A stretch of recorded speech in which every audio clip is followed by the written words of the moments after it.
Welcome to what is now the third Honda CR-V on this channel, which if you haven't subscribed to yet, by the way, now would be a great time to do it. And the bell notification popped it up as well, so you get a notification on your device. This one though is the hybrid, and it's the all-wheel drive hybrid, but it's probably the most economical. However, it's also the most expensive, so where does it trade off? We're going to be finding out in this video, seeing what the car is like to live with, just how much interior space is there, and I'm going to really kind of keep this video simple for people watching it that aren't necessarily petrol heads or car heads. If you're watching this wondering, can I find out, is the CR-V going to work for me and my family, then you have come to the right place. Welcome.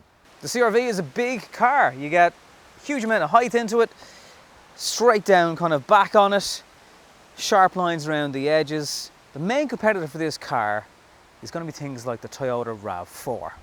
They go head to head in so many ways. They're even from the same country. So how do they compare? If you want to watch the video for the RAV4, you'll get it up there as well. But don't watch it yet. Watch it later after you watch this video. That would be very kind of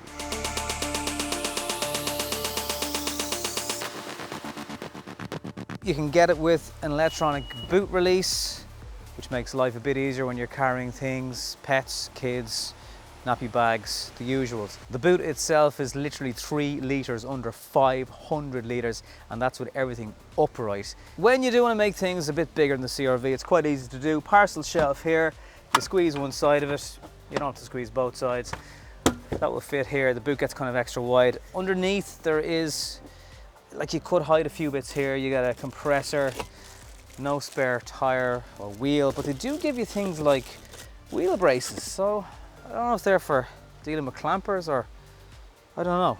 Why would you be taking off? I suppose for the main wheels of the car perhaps, yeah, fair enough. But you're not going to change anything at the side of the road.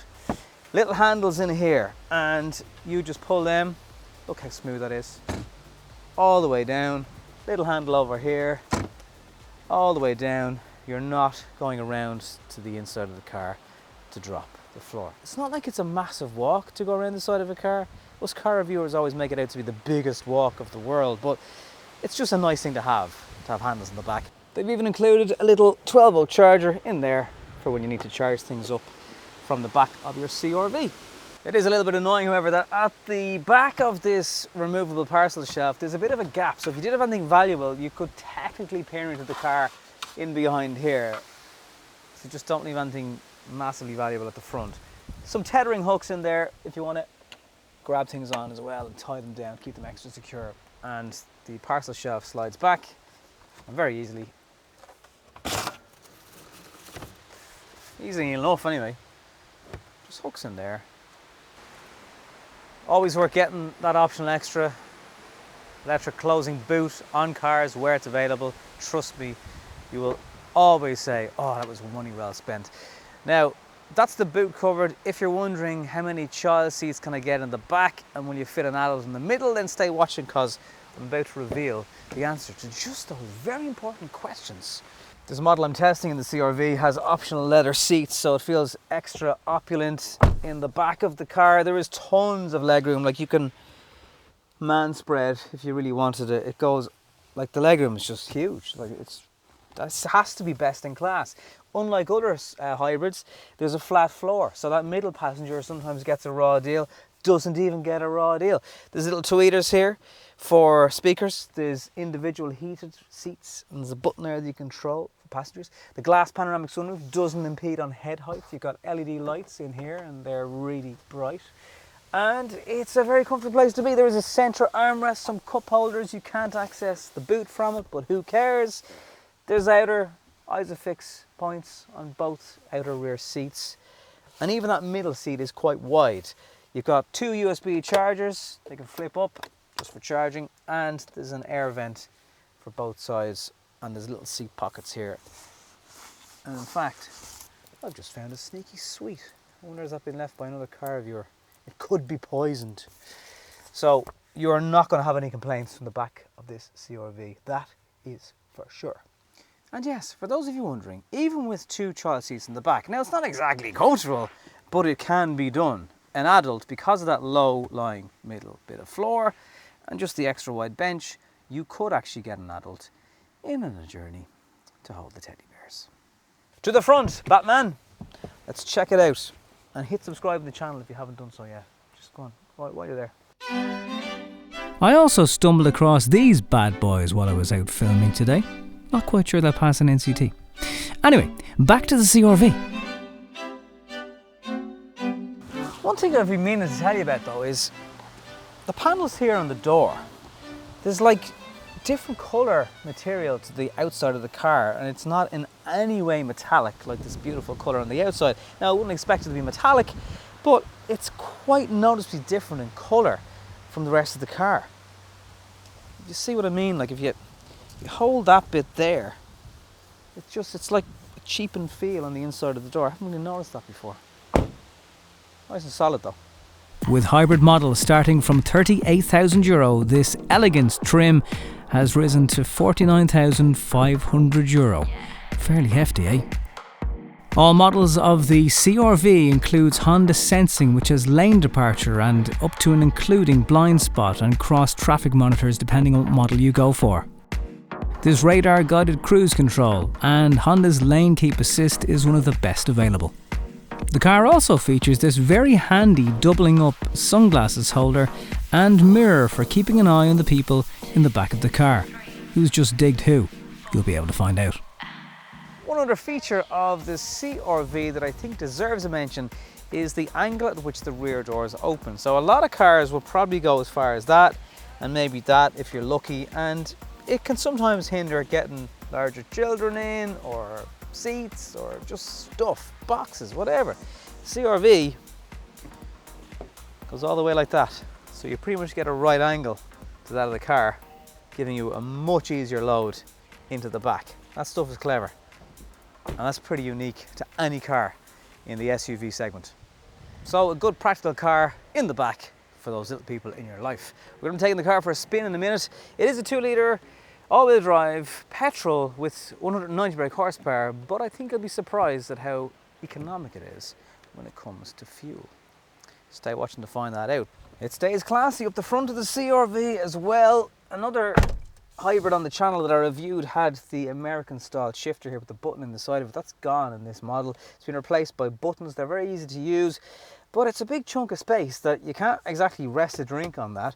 You do get plenty of spaces for drinks covers though. Down here there's two. There's bits of the armrest that you can actually remove and take out of the car like that, and then you can have an even bigger space down there. It's just ginormous, like it's huge. Yeah, you get an HDMI option, and then also you get one for your CarPlay.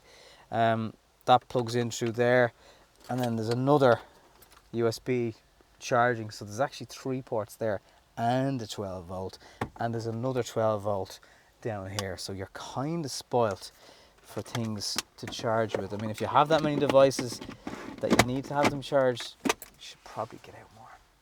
Now you get CarPlay and everything with the car, Android as well. It's Honda's typical unit that you get in all their models. It's fine, it's not particularly fancy. The graphics could be better. It can be a little bit slow to use, but everything connects to it every time.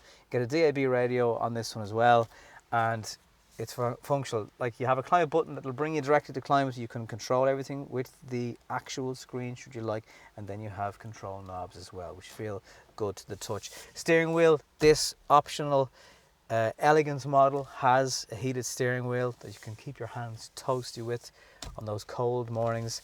Again, the display, it's clear. It doesn't look particularly fancy, but it's fine. There's an old style trip twisty yoke that you can use. I don't know if that's like deliberately retro feeling. All down here, soft. Some people hate, and I mean hate, this fake wood that's in the car. If it was piano black, it would look a lot better, like that bit there is. Do some people like it? Do some people hate it? Comment below and let me know what you think of wood, particularly this wood in the CR-V, because I don't know. But for hauling people around, it does all that and then some. And this car is full of Honda Sensing, which I'll explain when we're going for a drive in a second. Radar guided cruise control, lane departure, all that kind of jazz, all works very well. I could go on and on and on, but it's just like, it feels premium, it feels Honda.